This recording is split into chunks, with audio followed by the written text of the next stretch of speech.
हाँ तो नमस्कार, स्वागत है आपको आपके अपने YouTube चैनल राजा ऑनलाइन क्लासेज में। साथियों, जैसा कि आप सभी को पता है, हमको पता है, आपको पता है, आज 20 तारीख है और आज 20 तारीख का मुझे पेपर था साइंस का, विज्ञान का सर, और बहुत ही अच्छे तरीके से आज का ये पेपर कंप्लीट हुआ है। बिहार के सभी बच्चों का, चाहे वो फर्स्ट सिटिंग हो चाहे वह सेकेंड सिटिंग का एग्जाम हो, सभी में इतने अच्छे अच्छे प्रश्न एग्जाम में पूछे गए हैं, जिसकी वजह से मैं इतनी ज़्यादा खुश हूँ कि मैं कल के वीडियो जब बना रहा था, गेसिंग क्वेश्चन जब मैं बता रहा था कल, तो मैंने कहा था कि आपका परीक्षा जो है ना साइंस का, सभी परीक्षा, जितने भी परीक्षा कंप्लीट हुआ आपका अभी तक, 4 परीक्षा कंप्लीट हुआ, तभी तो 5वां साइंस का हुआ था। तो ये चारों परीक्षा से सबसे अच्छा परीक्षा आपका साइंस का रहा होगा। बिल्कुल, मैं दावे के साथ कह सकता हूं, इतने अच्छे अच्छे प्रश्न, इतने आसान क्वेश्चन कि अगर कोई भी स्टूडेंट अगर 50% भी तैयारी किया होगा ना सर, तो वो भी अच्छे नंबर से पास करेगा। साइंस में उसका भी अच्छा नंबर आएगा बिल्कुल। और जो बच्चे 100% तैयारी किए होंगे इस जिद पर कि हमको बहुत अच्छा करना है, तो उनका तो बात ही मत कीजिए। फिर वो तो 100 में 100 करके आया होगा सर, 100 में 100 करके आया होगा बिल्कुल। पता है, मैं आज बहुत खुश हूं। प्रश्न मैं देखा हमारे पास, देखिए यहां पर मैं क्वेश्चन लेकर उपस्थित हूं। यह फर्स्ट सिटिंग का क्वेश्चन है साइंस का। मतलब जब मैं प्रश्न को देखा तो मुझे यकीन ही नहीं हुआ कि इतना आसान आसान प्रश्न, जो मैंने गेसिंग किया था। ऑफलाइन कोचिंग में पढ़ाता हूं, छोटा सा गांव है खानपट्टी, मैं इसी गांव में कोचिंग करवाता हूं, ठीक है। तो यहाँ पर ऑफलाइन के बच्चे भी बहुत सारे थे, तो परीक्षा देने गए। और आज मतलब मैं कल जान ही गया था, है ना, मुझे ऐसा लगा था मुझे कल ऐसा लगा था कि साइंस में पता नहीं क्यों गेसिंग किया हुआ क्वेश्चन ना सर, मतलब जितना मैंने गेस किया था सारा का सारा प्रश्न लड़ गया।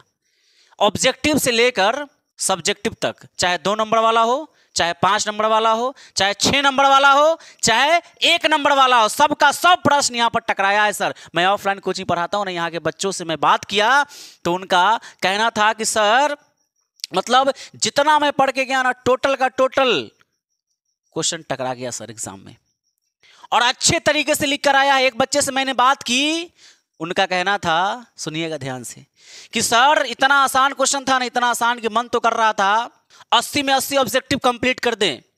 जी हाँ, 80 ऑब्जेक्टिव था ना, जिसमें से 40 आपको बनाना था। तो बच्चे का कहना था कि सर इतना आसान आसान प्रश्न था कि मन तो कर रहा था कि सर सब क्वेश्चन, मतलब जितने भी 80 नंबर, 80 को जो हमारा ऑब्जेक्टिव था, 80 को मैं OMR घस दूं।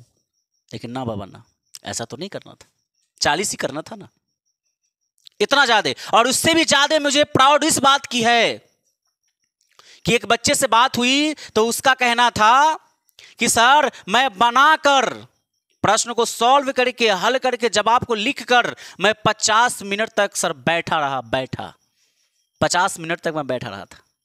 मैं बहुत खुश हूं सर।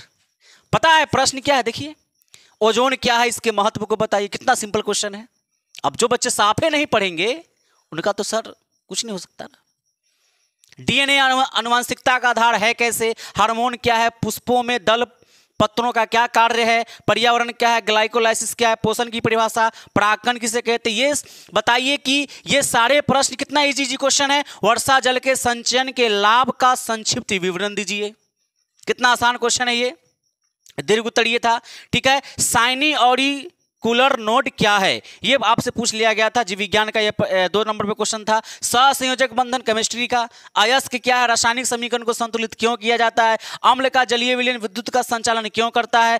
वन संपदाओं पर निर्भर किन्हीं 2 उद्योगों के नाम लिखिए, संचालन क्या, उदाहरण दीजिए। ये सारे प्रश्न सर कितना इजी क्वेश्चन है।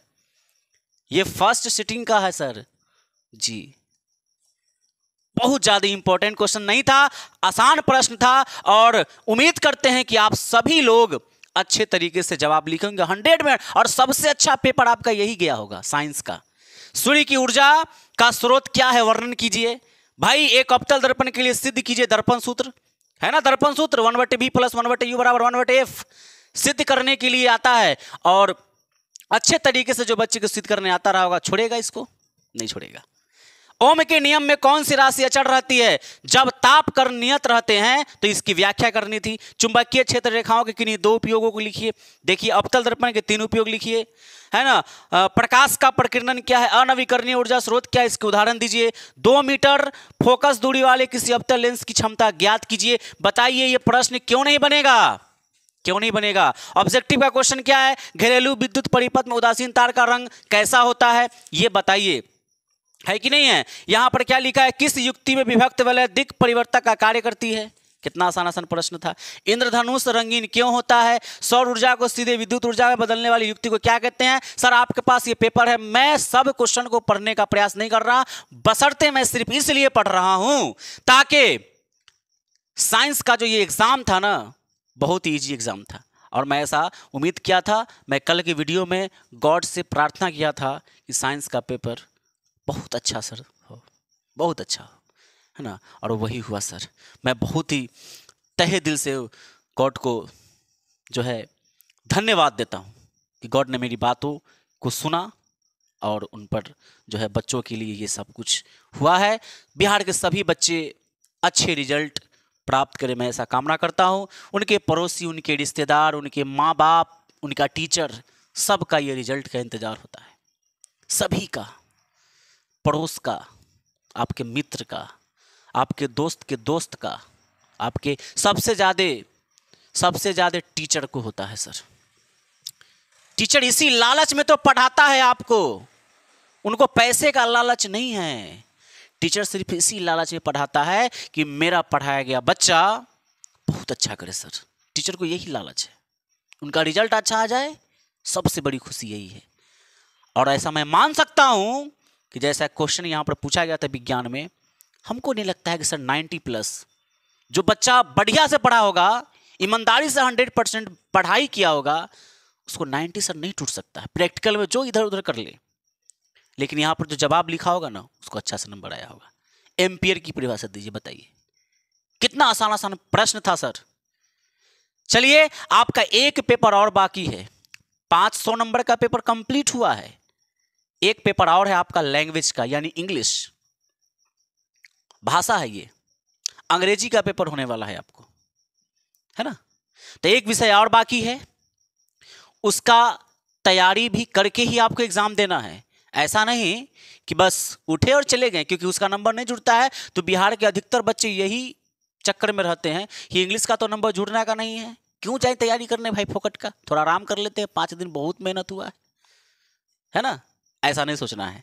अच्छे कॉलेज के लिए आने वाले कुछ अगले फ्यूचर में अगर आपका बहुत ऊंचा ख्याल है, मुझे कुछ अपर लेवल का कुछ अचीवमेंट करने के लिए, आपको अंग्रेजी भी अच्छे तरीके से आने चाहिए और अंग्रेजी में भी आपका मार्क्स होना चाहिए, ठीक है। तो उसकी भी तैयारी में आप लग जाइए। जी हाँ, जितने भी ऑब्जेक्टिव क्वेश्चंस होते हैं उसको देखिए और ऑथर का नाम याद कर लीजिए, पूरे बुक का जितने भी चैप्टर है उन सब का, पोएट है उस सब का जो है मतलब पोइट्री वगैरह जो भी है किताब के अंदर, उसके ऑथर का नाम याद कर लीजिए, है ना। कुछ पॉइंट याद रखिए, लेटर लिखने का प्रयास कीजिए, ग्रामर में बहुत सारे चीज़ों को देख लीजिए, नरेशन देख लीजिए, वॉइस देख लीजिए, ट्रांसलेशन वगैरह देख लीजिए। तो ये सारे चीज़ है, उसको आप देख कर, है ना, उसके बाद फिर सुबह कल एग्ज़ाम देने आप जाइएगा। कल 21 तारीख है, बहुत ही बढ़िया एग्ज़ाम इंग्लिश का भी होगा, ऐसा मैं कामना करता हूँ। और आपका भी रिजल्ट बहुत सुंदर आने वाला है, आपका रिजल्ट बहुत बढ़िया आएगा, ठीक है, बहुत अच्छा आएगा, इसकी चिंता आपको नहीं करनी, बस आपको पूरा 100% देना है। फल की चिंता नहीं करनी, फल जरूर मीठा होगा सर। आपका फल जरूर मीठा होगा। अगर आपने उस पेड़ को सींचा होगा ना, तो आपका फल कभी फीका नहीं हो सकता है, मीठा होगा सर, है ना। तो चलिए मिलते हैं आपके साथ नई वीडियो। मैंने कहा था कि आपसे बातचीत करेंगे हम लोग, और आप अपना राय जरूर कमेंट में दीजिएगा कि मैंने कितना सच कहा, वास्तव में क्वेश्चन आसान था या नहीं था। ये सारी बातें आप मुझे कमेंट में ज़रूर लिखेंगे, ताकि मुझे विश्वास होगा कि कहीं ना कहीं मैं क्या बोल रहा था, सही बोल रहा था या नहीं सही बोल रहा था। तो ये सारी बातें हैं। तो चलिए देर ना करते हुए अब हम वीडियो को करते हैं एंड। चैनल पर अगर पहली बार आए हैं तो चैनल को सब्सक्राइब करते जाइएगा। वीडियो अच्छा लगा होगा तो इस वीडियो को लाइक करके अपने मित्रों तक जरूर शेयर कीजिए, ताकि उनका भी कुछ हौसला अफजाई हो जाए, ठीक है। नेक्स्ट वीडियो में मिलते हैं, बात करते हैं एक नए टॉपिक की। तब तक के लिए जय हिंद, जय भारत, वंदे मातरम।